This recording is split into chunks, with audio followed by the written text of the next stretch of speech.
Can I hear? Yeah, can you hear the program at all from my page? Yeah, we just went live now, so let me refresh and pull it up.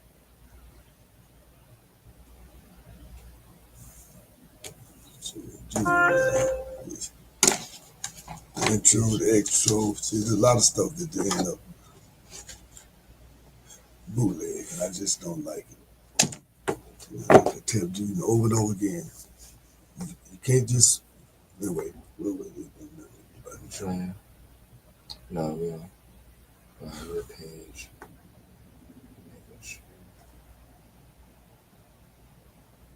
Broadcasting.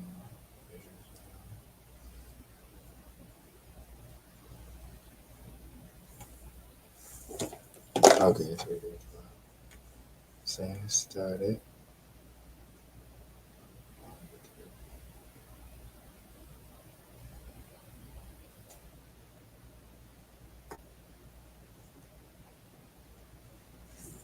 It is visual. I can't hear. Huh? I can. What can you hear?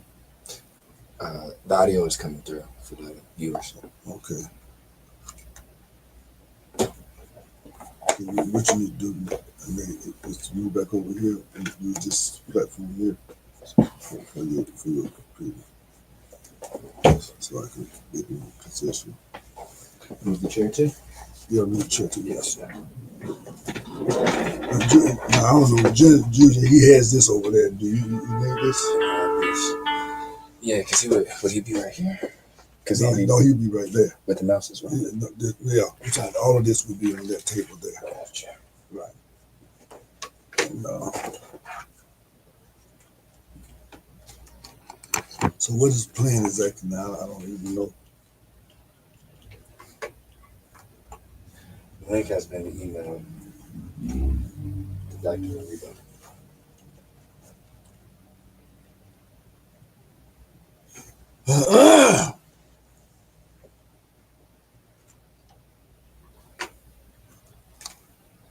It's in 5 days. StreamYard will lose access to your Facebook account.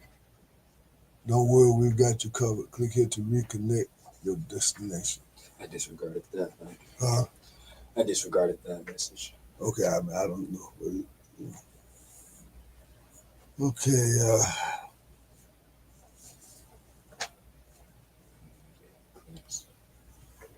okay,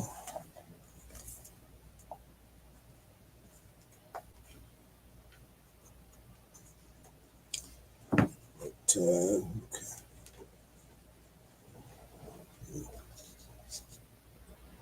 Okay. Okay, they can see. Yeah, let me call to see if you got the link.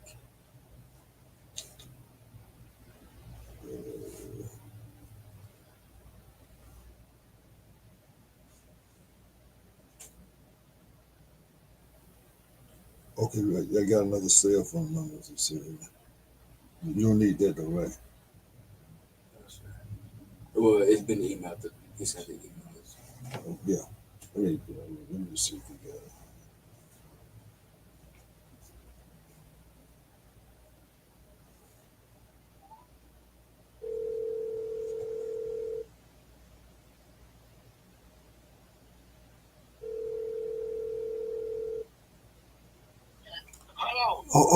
Did you get the link yet? I see it. Where do you want to stream? And it says YouTube, Twitter. I think I think it's YouTube. Right.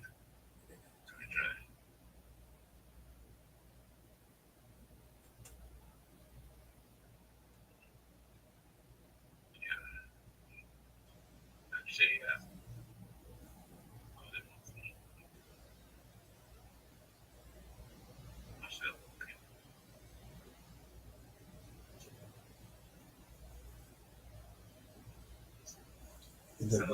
Hello, I'm here. Is that what you put me on?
Not you. Oh, there you are. All right. There. Can you hear me? I can hear you. Can you hear me? Let me, Can you hear him? yeah, I can hear. Go out of the room for a minute. Now say something. Let me see if I can hear you. Because he's on your cell phone. Let me see. Yeah, I can hear you. I'll turn it up a little bit. Can you hear me, Dr. Mariba? Yes, sir. Can you hear me? Yes, sir. Hello? Yes, sir. I can hear you. But he's talking to you on your cell phone. He's on your cell phone. Okay, what are we doing? I can hear you. Can you hear me, Dr. Mariba? Yes, I can hear you. Yes. Shall I hang up my cell phone? No. Give me mine. Give me mine. He's talking on my cell phone. Yeah, I can hear you. From my cell phone. Can you hear me? Let me see if I can.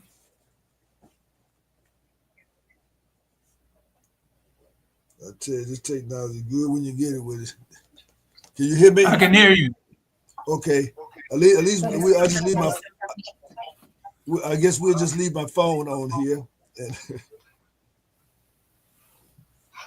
Okay. okay, we'll make it do like that. Well, again, we have to apologize to the ancestors and to the those who are looking. And thank you, Ms. Mona. And hopefully, still no sound. Hopefully, you can hear us. But you can hear me, Dr. Okay? Yes, sir. Can you hear me now? Can you hear me, Dr. Mariba? I can hear you, but I don't know if you can hear me.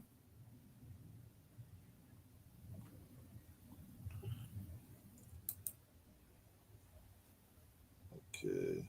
This was coming on my cell I can hear you. Can you hear me? No. phone. It's calling on my cell phone.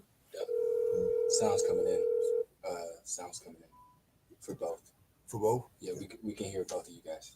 Okay. I can hear you. Okay. Can you hear me?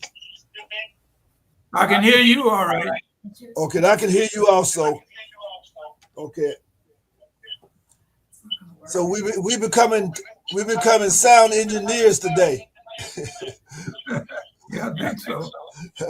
I'm talking. I can hear you through my phone. I can't hear you through the TV.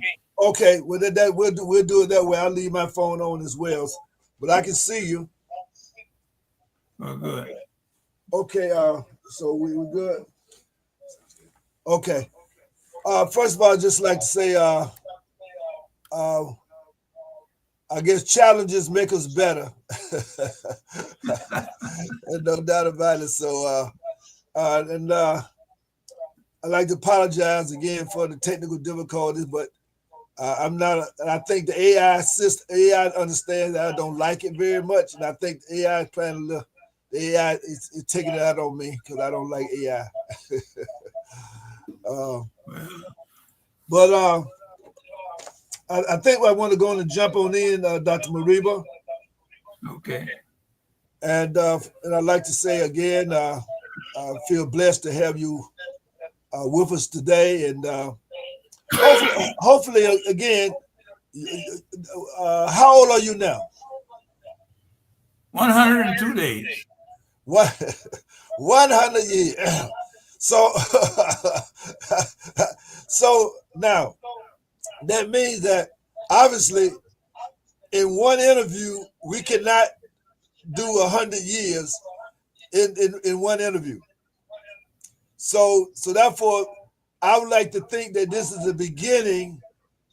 This is the beginning of many interviews that you can, if you can afford to allow us to have this conversation, because I think generations to come will hopefully be able to perhaps transcribe these conversations and understand the richness of the library that you represent. And so we're gonna have a free flowing, kind of a circular discussion. But I'd like to begin with who is Dr. Mariba Kelsey. So why don't you start over and tell us a little bit about where you were born, a little bit about your family life and your childhood. All right, I'll be glad to do that. As you know, I just had a little birthday gathering. One of the things I did was to take them out to the section of Atlanta in which I was born. Okay. I don't know if you know Atlanta, but it was a Pittsburgh community. Right. I'm familiar with the Pittsburgh community, old school. Yeah. So and that I was born. Somebody asked me whether I was Grady baby, meaning the black section of Grady Hospital. Was I born where most of the black people in Atlanta were born at that time? I'm getting sort of an echo. Are you getting it on your end? Yeah. What I can do is I cut my volume down and see if that. Can you still hear me? Yeah, I can hear you all right. I can hear you fine. Can you still hear the echo? A little bit, because of my sound is coming on through my phone. I'm all right. I'm all right though. No, I can't get it. Okay, I'm not sure if you can hear me through. And the I can problem hear is you. I'm not sure if you can hear me through the audio visual, and that's why I was leaving my phone on. Well, I got mine on too, so we're all right. Oh, okay. So it was kind of interesting because I think the lady down the street was responsible for me arriving here in her hands, and it was because she was a good neighbor, and part of the neighborliness that existed in that community at that time, everybody had a function. I'm assuming because she came and no doctor saw me for some time afterward. Right. Matter of fact, my grandmother, who would be now probably 112 years old, had she lived to be 100, and she had the same experience that you just talked about, and that it was always a debate as to whether or not she was born in 1909 or 1911, because somewhere along the line, I mean, and so when we figured out that 1909, but at that time the records were not being kept, and so therefore it was in the Bible, that type of thing. Yeah. So I guess I understand very clearly what you're saying. Yeah, and that was kind of important to me because that lady, as long as she died when I was a child, but as long as she was alive, she considered me to be one of her babies, which meant that she probably had done that several times in the community. Right. And we no longer, now that's a basic, from my standpoint anyway, that was a basic relationship that is still not understood today because we've been sheltered away from those types of intimate relationships. That's right. That meant that we were strengthening the unity among us. So if you were to ask me what were one of the elements of unity, it was that very beginning that brought unity that you can't replace unless you have something like that, and we don't have that, or even the thought of that. In fact, it's almost an insult to think of that. Right. Fortunately for me, I was so happy about 5 years ago when my youngest grandbaby, was born. My daughter lives next door, and she was born right in the dining room. Okay. So my daughter's second daughter, who was the next oldest, delivered her. Beautiful. So, Beautiful. so I'm saying that history can repeat itself if we That's allow right. it to do so. They call them doulas these days, right? That's right. Yeah, but both of them are physicians, so they were happy to have each other that way. No You doubt, know. no doubt. I mean, that's a tradition that you know, in the way things are going. Many times, I think that falls back to a time when physicians will come to the home and care for you as That's well, right. as opposed to the hospitals. That's right. That's right. Now, you as you were opening this discussion, you used AI as an example, and sometimes one, you know that I like to write a lot. I think I'm a writer. I guess is what that Yeah, adds up to me. I think we share that as well. I get a little And one of distracted the sometimes, but I write on everything. I write on envelopes. I write on notebooks. I got so many different pads. I mean, I write. Wake up in the night and write on whatever the first thing I can write it on. So I mean, that's me. yeah. Well, I think that that is important for the reason I do. One reason I do that is that we're recording these things that I think my children in the future will read and see and recall. Right, So I would say, so now I'm saying all that to say that was the beginning of me right, on right. this plane. On this plane. Right. Uh, Well, now let me stick a pin in that for a moment. Uh, where now from your understanding, where was your grandparents? And where were they from? Or were they from the Pittsburgh area too? no, they were from. Now I'm assuming that you know Georgia pretty well. They Yes, were sir. from Washington County. They were from Washington County, Georgia. Okay, Uh, okay.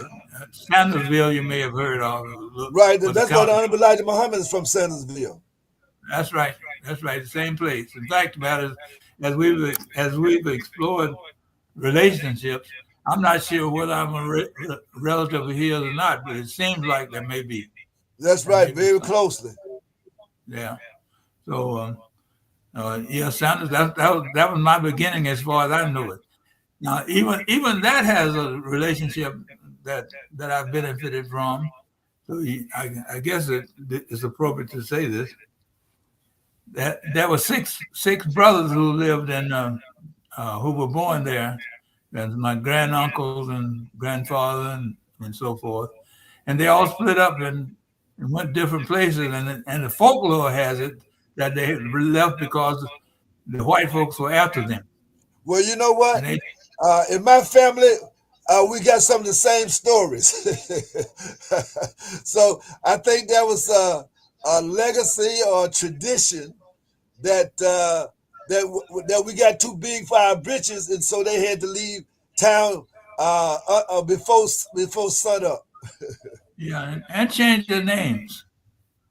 If you see Turner, Robinson, or Kelsey, they all might be have some relationships. And that part too, Dr. Kelson, because my grandfather, uh, we to this day don't know what he really was his name, because the story goes now on my grandfather on my mother's side, he he came by way of the train, on the railroad tracks. To He was running away from. He was a liquor man up in South Carolina, and he had a conflict with some of the pale order, and he killed two of them, and he had to escape, and so he was always afraid to actually say what his birth name was. So when he took on the other name, on my mother's side, which was Blanton, my grandmother's father's name, but he never did really say. I'm guessing about what it might have been, but again, that story I think it has something to do with the times and how things were handled and how we responded at that time. Yeah, yeah. Well, I say all that to say that even that uh, reappears.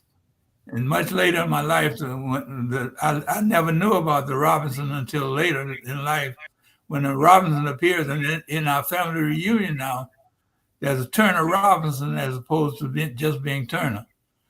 And I don't know when that came to be, how it came to be, other than these folklore stories that are told, and nobody seems to know exactly how true they are. But we got Turner Robinson family reunion as evidence of the fact that the names were changed, and the Turner Robinson got back together. I'd say about 1990. So yeah, most of the time before, in fact, all the time, I didn't know anything about the Robinson aspect until around 1990. So I'm saying that also to say that in spite of the fact that all of the troubling things that might have occurred, there seemed to have been a folklore link that stayed together until such time that they got back physically together. That's right. That's right. And and along that line, I guess my mind kind of goes. So I'm assuming that because I'm assuming that your grandparents probably grew up on plantation, right? Yes, that's right. And did they ever, were they the stories that you got from say through your mom or through your dad, from the grandparents, and the stories about conditions or situations like that stands out in your mind? Well, that whole folklore came from my grandfather. But he never called any names. Like the last names, he said that some of his people, he said, changed their names. But until 1990 or thereabout is when I learned I knew what the one name was, but I didn't know what the second name was. And he never said it.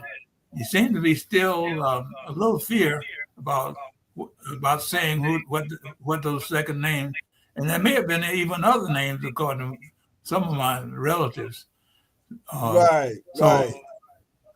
But the relationship remained.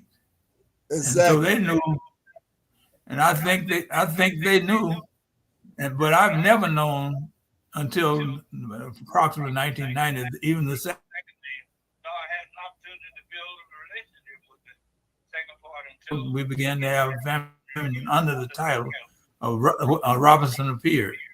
Now, let me ask you, did you ever go back to Washington County to visit during holidays or during the summers or anything like that? I mean, did you get a chance to get a sense of who your kin folks were down there? For at least 4 summers, say from the ages of 11 to about 14, I would go each summer and spend time. I don't know if you recall, if you know about the church family gatherings where all the people who had left that area, left a given church, came back. And they had, and usually in August, each church in the community had large gatherings and feasts and so forth. This, in the case of Washington, specifically the little town was Harrison, Georgia. Right. And Harrison had about 3 black churches. One had the first Sunday in August. Next one had the second Sunday in August. And the one that I attended had the 4th Sunday in August. Now, you attended all of them if you were there. Right, exactly. But the 4th Sunday was the church that my grandparents were supposed to have gone to. I'm just wondering that were there any notes in the church documents or secretary of the church, anybody that kind of has in the baptismal records, anything like that in the church that because sometimes a lot of the family members kind of gathered around certain churches, so pretty much that you were either a cousin or a close relative to others who were in that particular church as well. Well, now you're getting on something that concerns me. One of the things that you may have heard me say even when I was there in last February, I think it was last January. We are losing our history because we're not recording it ourselves. We're having somebody write it for us, and when it comes back to us, it never comes back correct. And Right. so I'm saying to us, I guess I want to communicate to you and your audience our audience that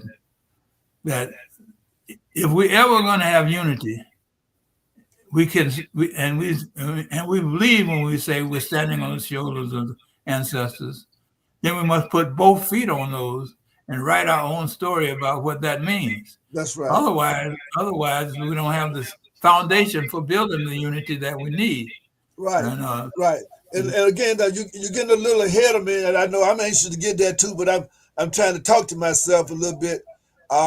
So I want to talk to you a little bit before we get there. I want to talk to you a little bit about your teen years growing up in Pittsburgh. What was school life like? What was the social life like? And at what point did you what point did you kind of begin to look at going to college? Or was there some other option that you were looking at prior to your happenstance just happened to unfold to put you on a certain path? Well, I as a teenager, I was a hustler and my hustling ranged from going to the coal yard to get some coal for somebody for 25 cents, or sometimes 5 cents, sometimes 30 cents, and it ranged from and our delivery boy from the drugstore or a caddy at the golf course and things like that. So my teen, I was not considering. My mother was emphasizing the importance of higher education. In my mind, I'd rather follow a guy in the community who had. Well, let me talk about two things there. One is that there was a guy in the community whose name we refer to as Pepperhead. And Pepperhead would get into all kinds of things. And I really adored him because he was about 5 or 6 years older than me. And I would follow him while my parents would say, you don't need to follow him around. But as soon as I get around the corner, that's what I would try to do if I could see him. Right. And so one day, let me tell you this story because it may have changed me. One day I was following him and he said, Miss Kelsey wouldn't want you to do this, boy. And every time he turned around, I'd follow right behind him. He turned around and took me and put me in one of those big steel trash cans, big, I guess 25 gallon of trash cans left me there. And he said, your mama wouldn't like you to follow me. So and I believe until this day that helped shape me to say that I didn't need to do that kind of study. That kind of following. Right. But now I continued to do the different little jobs that I described until World War II, and I went to World War II as you probably would suspect, and spent 3 years in there. And so when I came out, I decided that I would go to Tuskegee but I was going to Tuskegee for 2 years, not for 4. And and what I say to young folks today, it is better to go to HBCUs because at that end of the first year, 2 men, Dr. Fuller and Dr. Reed, said, boy, you need to stay here for 4 years. And that's how I happened to get a degree. I had no intention of getting a degree. I wanted to get a certificate in printing and leave there and work for the newspaper as a printer. Okay. Let's back up here just for a moment here. Now, let me make sure I get this right. Were you drafted or did you join the Army? Well, it became popular for the Tuskegee Airmen a popularity. It was a great deal of popularity in our communities about the Tuskegee Airmen, and I wanted to volunteer to become a part of them. But at that time, they had quotas, so they put me in the Air Corps. Now, the Air Corps, as you probably know, was the Army Air Corps was precluded the Air Force. The Air Force is a late comer. Right. Was, So that wasn't the Air Force per se. Then that was the Army Air Corps. That's right. Yeah. And so I was in the Army Air Corps, and but I intended to volunteer to go to the Tuskegee. When I got there, they had a quota, and so I did not get a chance to go to Tuskegee. I was sent to Timberfield, Florida, as a mechanic, and so that was the beginning of a different type of career than I intended when I quotas. If you read anything about the Tuskegee Airmen, you know that not everybody who went to Tuskegee Airmen, who wanted to go to Tuskegee Airmen, had a chance to go there. Right. And I was one of them. Well, I taught at Tuskegee. I was assistant professor at Tuskegee University, where I acted as chair of the schools of the social work program there for many years, and that was in the late 80s, early 90s. So I'm intricately.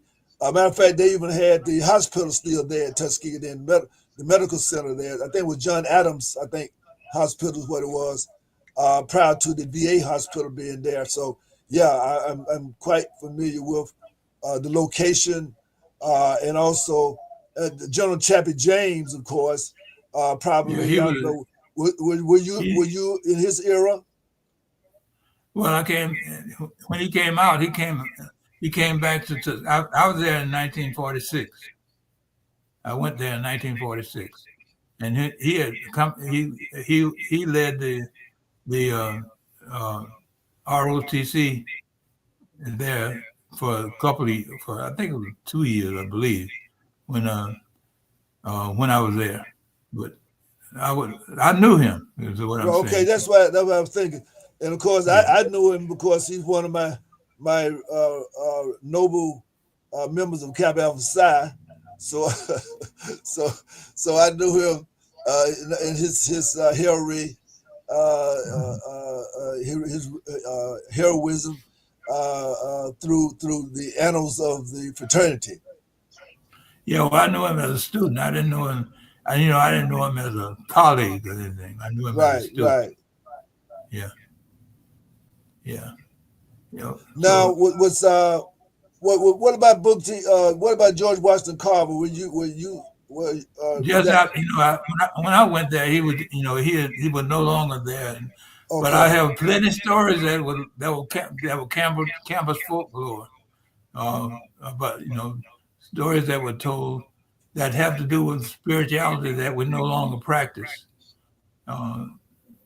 Such as the story. One of the folklore was that he would have an umbrella but not raise it and say to, "Why don't you raise your umbrella?" And he'd say, "I walk between the raindrops, therefore I don't need an umbrella."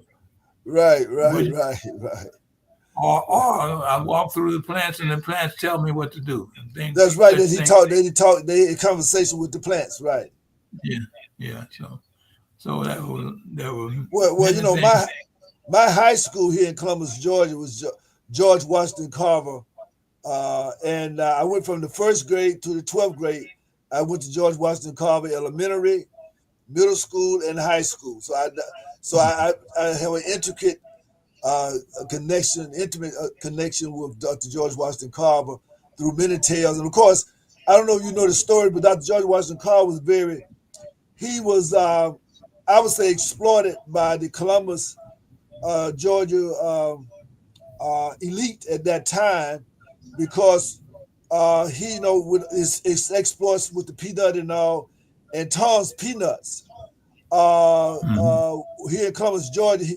But the story is that they used to sneak him into Columbus, and he gave them all the ways to preserve and and to actually to harvest the peanuts and all that type. So that was a matter of fact. That was a Columbus Highway, as you know.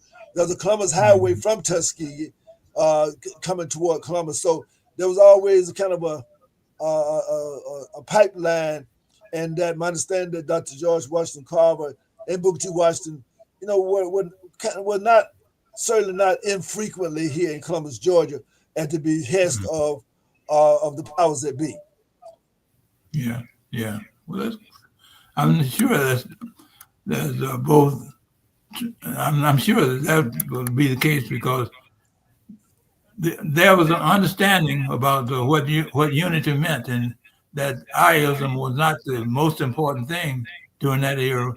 It was kind of what do we do together to survive. That's right. That's right. That's right. And grow. That's right. And everybody felt empowered instead of just I-ism being the key to our success. Nobody. Exactly. Just recently, I had the occasion to talk just a little bit at the birthday celebration. I said I-ism is not appropriate at this given time, and part of that I learned at Tuskegee because I would not be where I am had it not been for particularly those two men that I named, Reed and Fuller, right, who took me under their wing. And that was very important as well. And I guess, and let's talk for a moment about HBCUs. What do we need to do to assure that HBCUs survive this era? Because at one point, how do we assure that we can navigate and because these institutions are so important. But what do you think we need to be doing in order to assure that we can? It might be a little different, but what do we need to do to make sure that we have HBCUs in our future? Well, you don't make me talk too much. That's why you're here. That's why you're here. Like I say, this is like I say, we got a lot of. As long as you go, we got a lot of conversations to have. We got to go and explain this thing, Dr. Mariba. Well, let me tell you, that's why I want to take my time and take it slow because I want people to understand the evolution of Dr. Mariba Kelsey.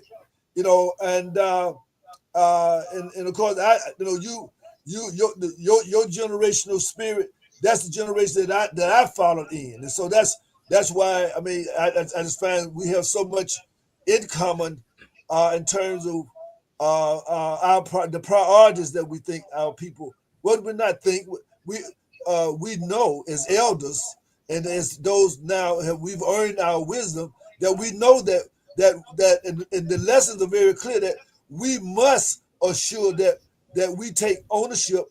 And I know that you have had a part of your career. I didn't really go into it, but we'll get into that. But you Black independent education institutions that's one thing that jumped out at me as I looked at your history.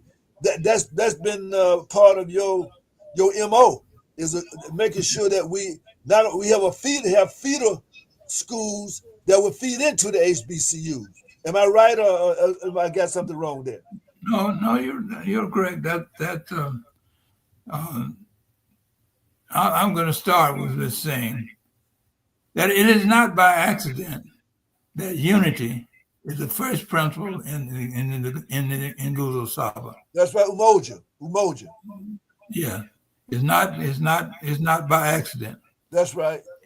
Even though maybe the author of that may not have considered this even.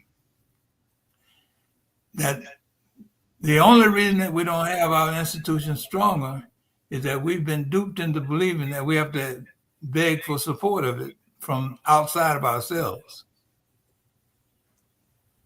And we have the power, if we practice unity, to disengage ourselves from the principle of let's agree to disagree, Right. which is the worst thing that I believe that could exist. The goal always ought to be let's agree to agree, even though we have different opinions. We be aiming for agreement. Right. Along Now, that line, I guess my thinking also was that we might bend, but we would never break. yeah, and the reason I'm saying that is that we the peanut that George Washington Carver made famous was grounded in the fact that it was a simple thing that could make everybody have something to eat, That's right. and that everybody could. It wasn't an elaborate uh, uh, food. It was a simple food that could go a long way, and everybody could join the table. That's right. And HBCUs have to, I believe, have to begin to say, how do we get the resources from ourselves? We have, I'm now living back. I'm back to Atlanta again, as you know, from after being away for maybe 50 some years. Right. And in the Atlanta community is probably one of the most wealthy centers in the world for Black people. That's right. That's right. And it is conceivable that if we join together, that our institutions could have freedom. Now, in the most recent book that I'm trying to write now, which is called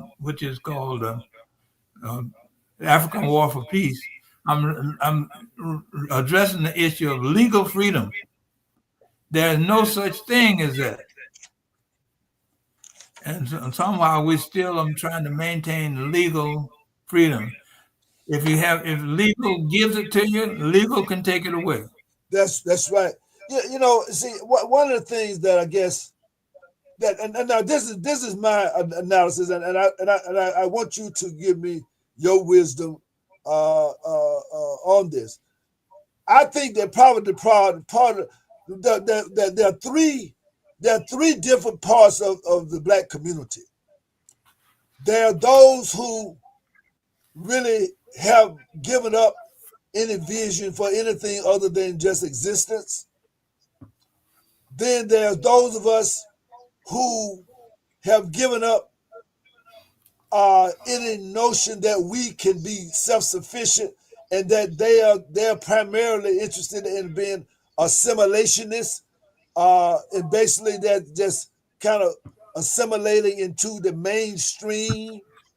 Then there's those of us who believe God bless the child that got his own. In other words, there are those of us who they called in the old days, in your day probably, race men, that felt that regardless of the times, sometimes it's going to get good, they time to get bad, but we should never give up our own self-sufficiency and our aspirations for self-reliance.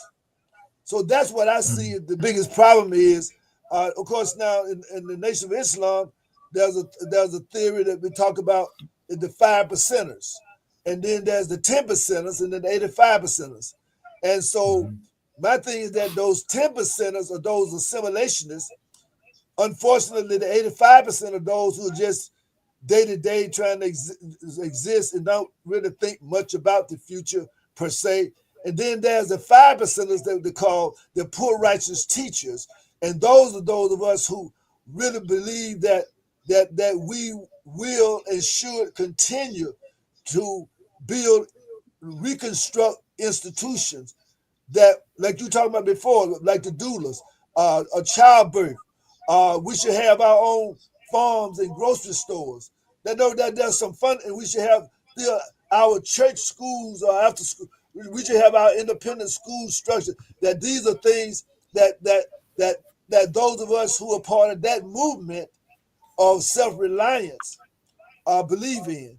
And but the problem is, in my opinion, is those of us who are part of that ilk, we somehow have found ourselves not being able to come to a common union, even though we have common goals as nationalists, so to speak, and Pan-Africanists. Yeah. Well, I think you're right. I mean, certainly. I mean, I started home here in Atlanta. There are probably anywhere from 7, 8 to maybe a dozen different Pan-African groups, each one standing on its own pinnacle, Right. without And I don't not, understand without well, the it is now I understand that it. I mean, that I we've been understand it, but I don't understand it. I mean, yeah.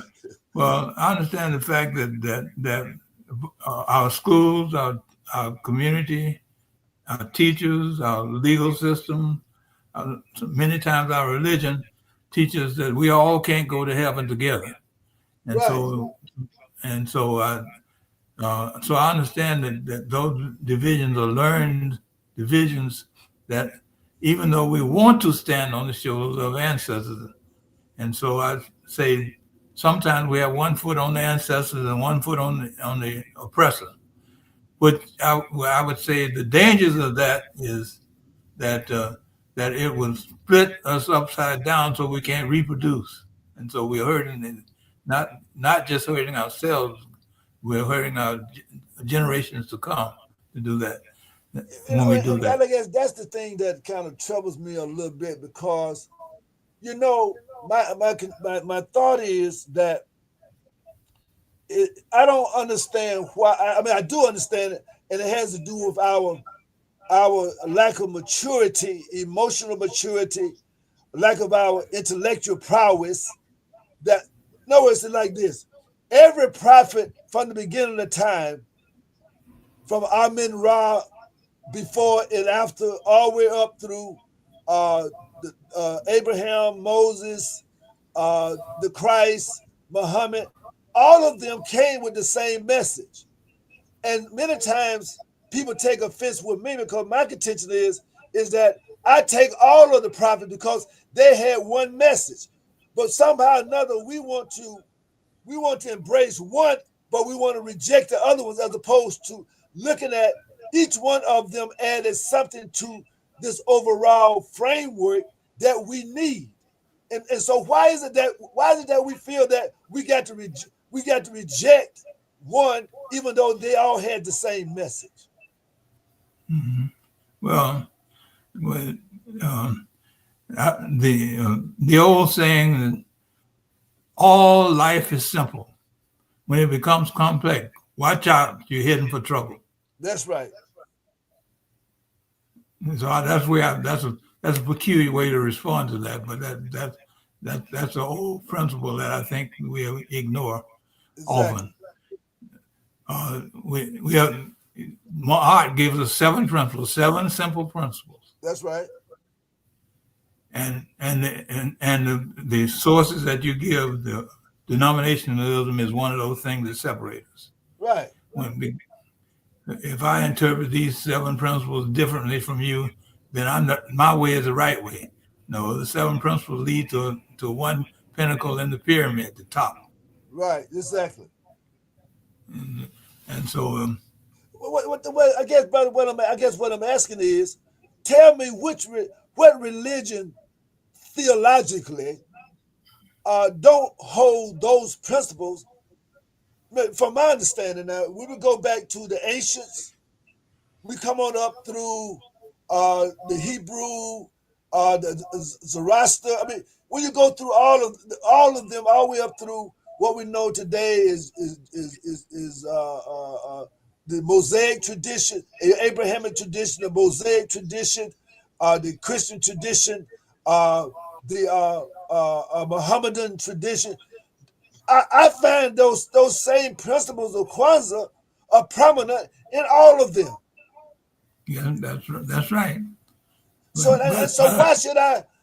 That's what I'm trying to say. Why should I reject one when they all taught the same message, that there's no God but God, and that these principles of unity around that principle of God, the notion of self-determination, that God made the child that got his own. That to me is self-determination. It says humble yourself before God, and it will heal our land. In other words, it seemed to me that we're talking about collective work. We're talking about cooperative economics. Feeding the least of thee, you done it to me. The issue of the principle of kneel the purpose. We have a common purpose. Be fruitful and multiply with godliness, and of course the idea of kuumba, the creativity that we utilize to honor and celebrate life itself, and iman and faith. I'm saying that's I find it in all of them, and it seems as if because of one. In other words, why can't we see the least common denominator? Why can't we see the least common denominator in that, especially among those of us who consider ourselves to be conscious? Yeah. Well, I think we can. It's just that we haven't. We have made a decision that we want to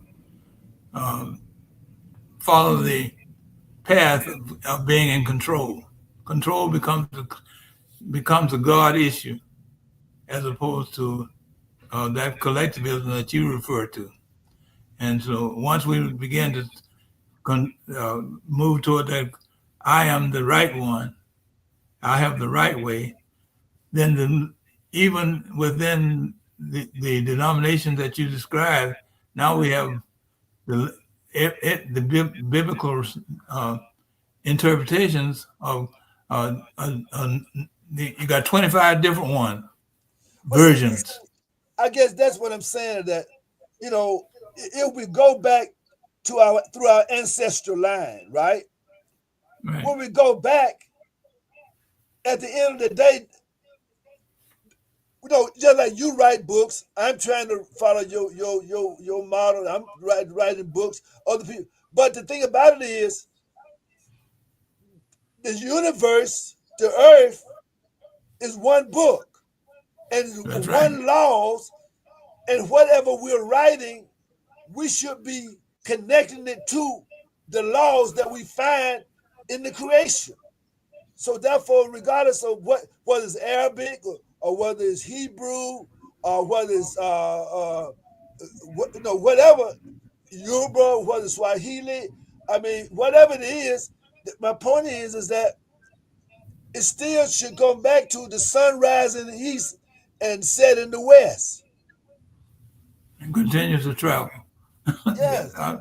I would agree with you, but the thing is that we begin to believe. The reason I say that the different systems that we strive to become a part of teach us to not accept one.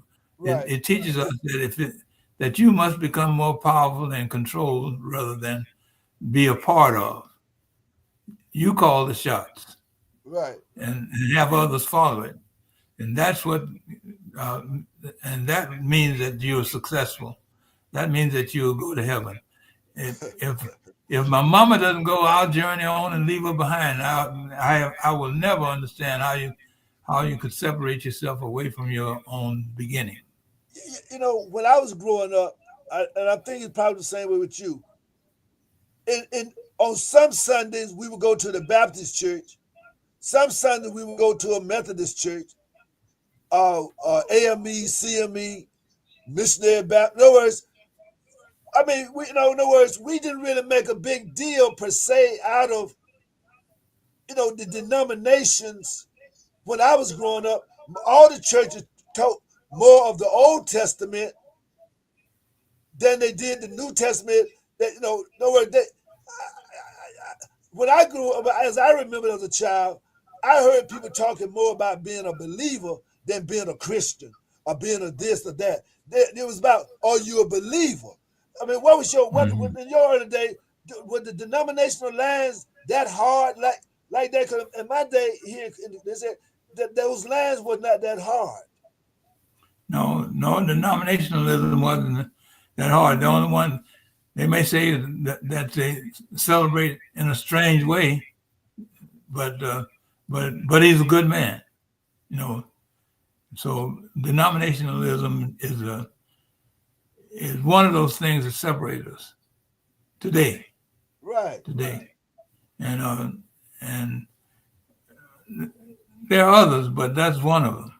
And I think that that such time that the time that you're talking about, you know, Van Sertima had this saying, has this saying that he left when he talked about he in his book where that was about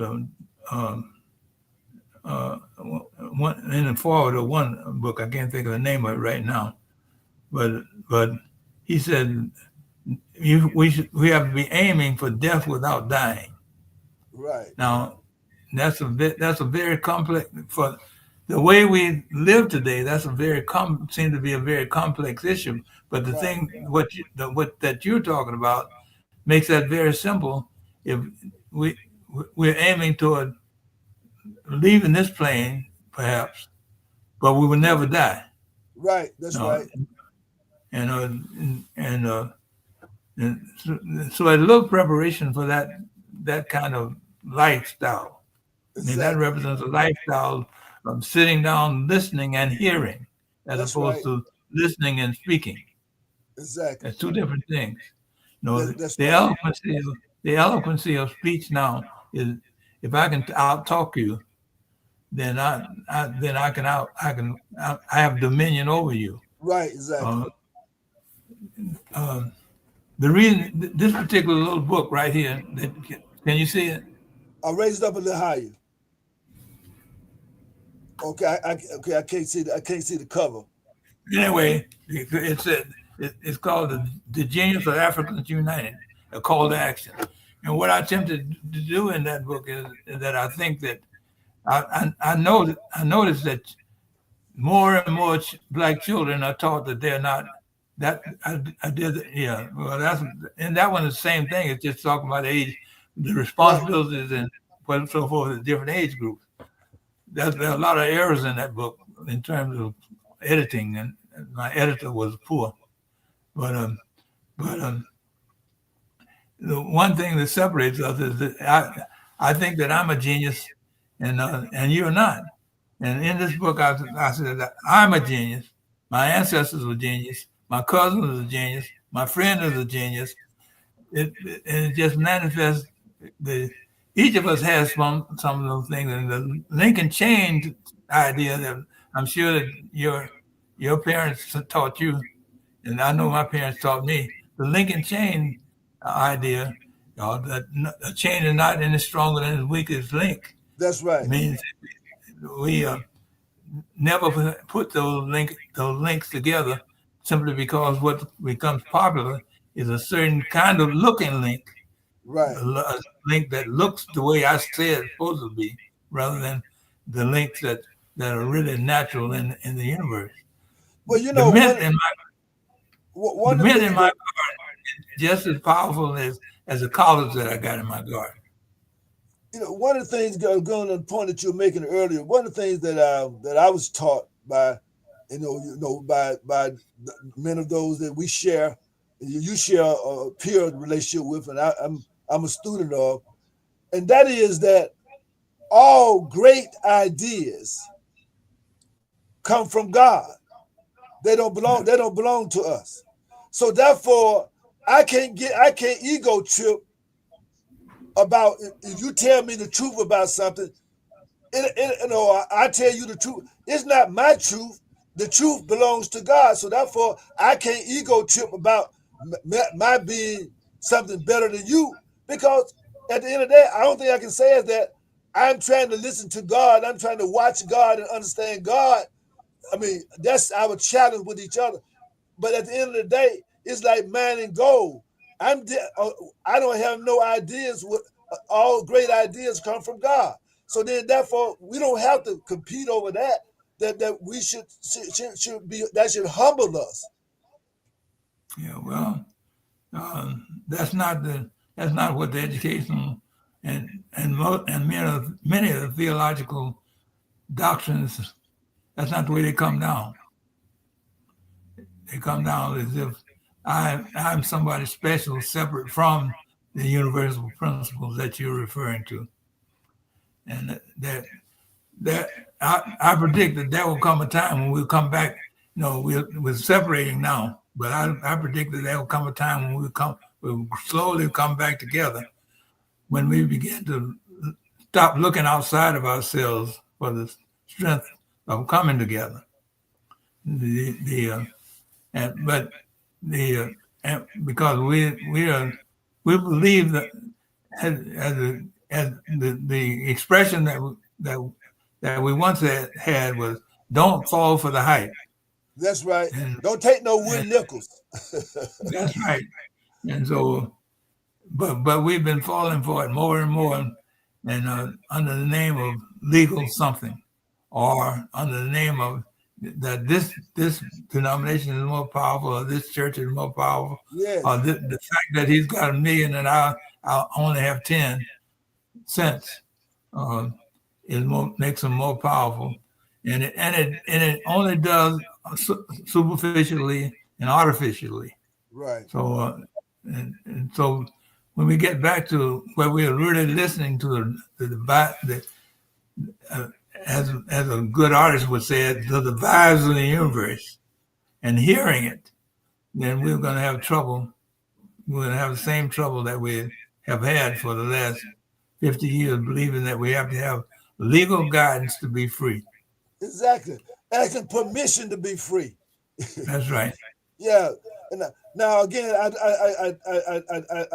I've leaned on you, and you've been very gracious, and again, like I said, that we're just starting, and again, can we continue this study of our life and your life, in those lessons, to the degree that you can, because we're just, as you know, we hadn't really even got grown yet in this discussion. We're still talking, we're still at Tuskegee University and kind of the fight for that. So I don't want to overstay my welcome with you, because you're so gracious, and I really honor the time that I have with you to have this type of confirmation discussion about our direction and where we are, and I think is so valuable. So are you comfortable with us doing a part 2 of this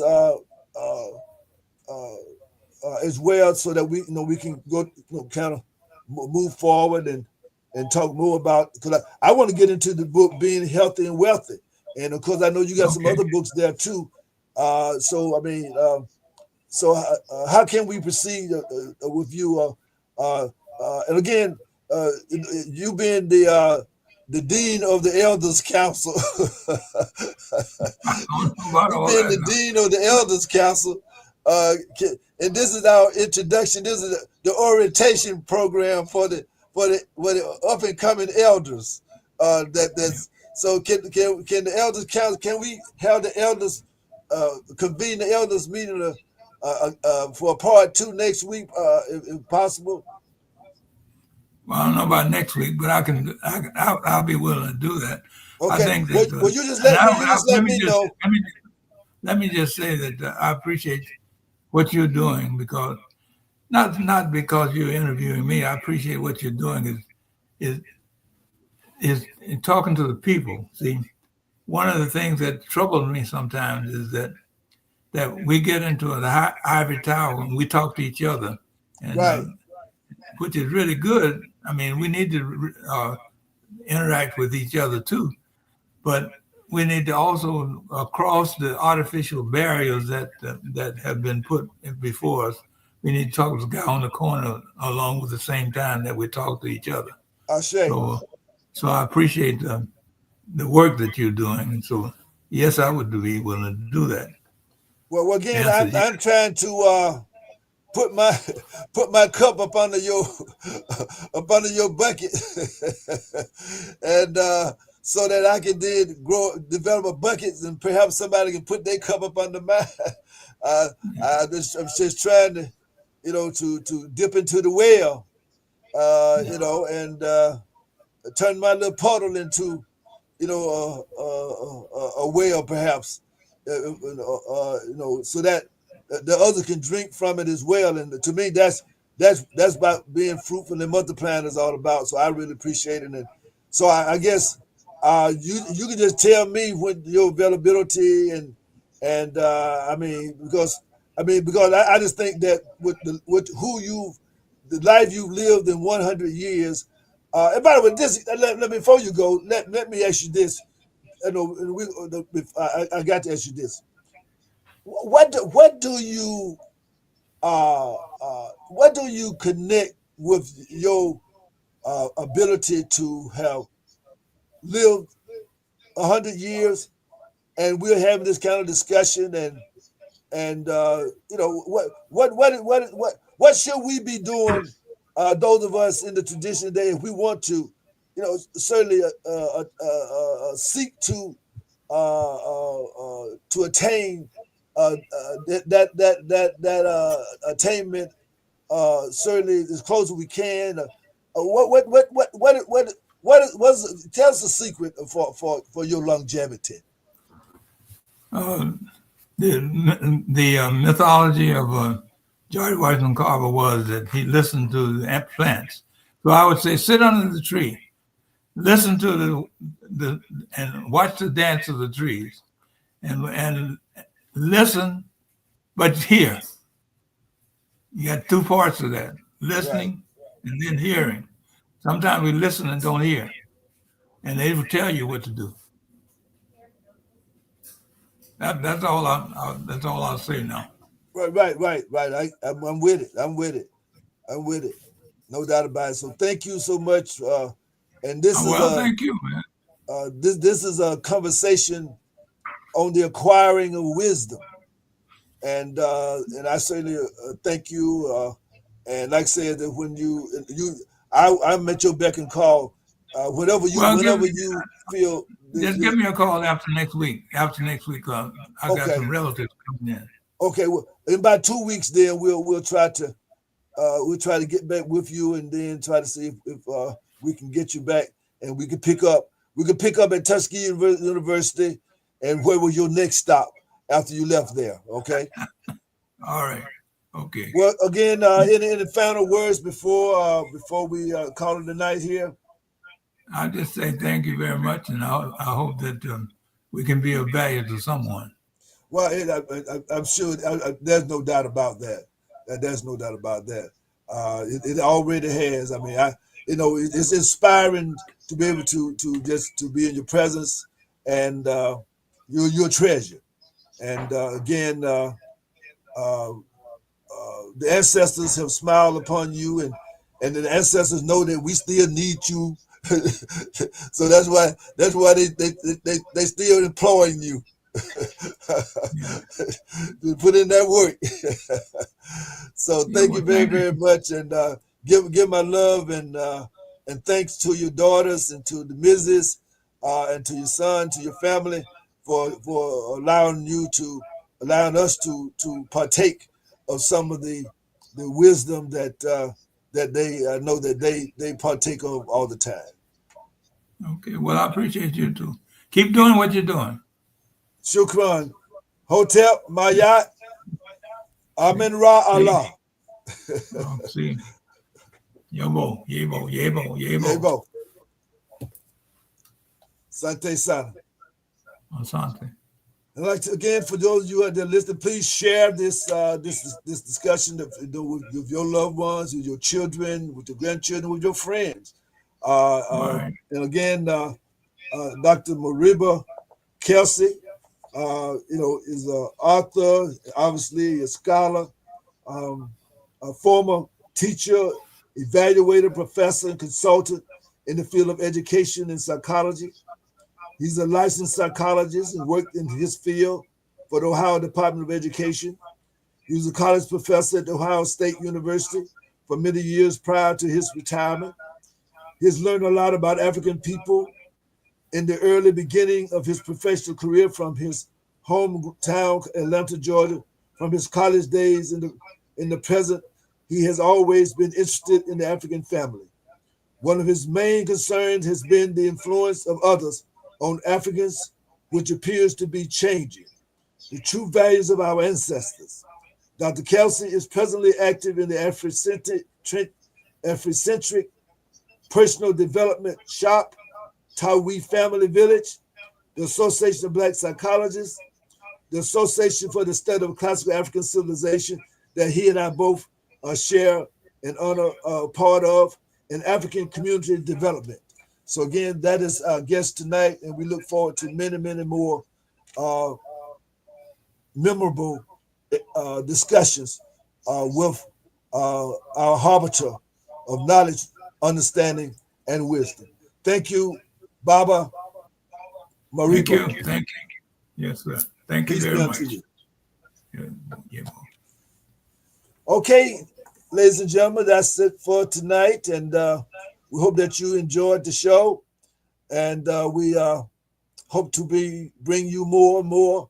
And we need to talk with our elders. You all need to hear now. You know what? I mean, you don't have to follow what we have to say, but at least we want to let you know what we've seen, what we feel, what we think, what we heard, and I got a couple of trees that I sit up under, and let them talk to me, and maybe you'll find you a tree of knowledge to sit up under as well. Peace be unto you. Thank you very much for my assistant tonight, Brother Nathan. Is it Jose? So, anything you'd like to say before we go? It's just been a blessing. Just representing Generation Z, and we also are looking for trees to sit under. No doubt about Thank you. No doubt about it. Okay, so with that, again, organize, promote your Shushashinda Ruasasa Wazuri, and stay tuned for more Visions Now. Follow us on New Era Observer on YouTube. Follow us on Visions Now on Facebook. And of course, if you're really serious about dealing with some issues, you can send me a friend request at J.Aleem Hood on Facebook, and also Ubuntu Micro Academy on Instagram.